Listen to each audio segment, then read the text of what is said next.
sammuu kootii loli dubbatamee kan narraan dhumne oolmaa bara baay'ee dhaabadheen gaarummaa keema arsaan galata goos kunooti hin tuffatin kaayee.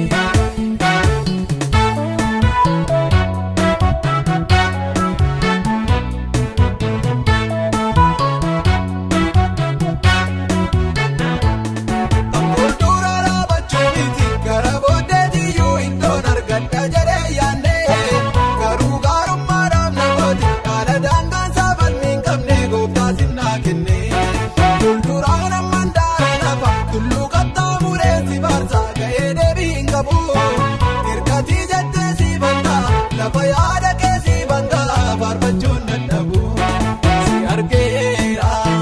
si argeera gooftaa Yesuus kooni jakoo guutu muufaa jireenya koo jijjiirtee yommuu taaressitu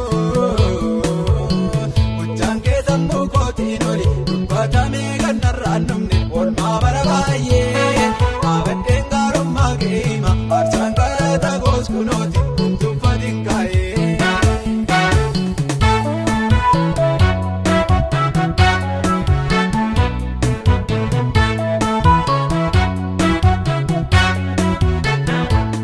Yaadde yommuu leessaa gabuun gooftaa gaarummaa kee himuudhaaf rakkoon nan murteessu.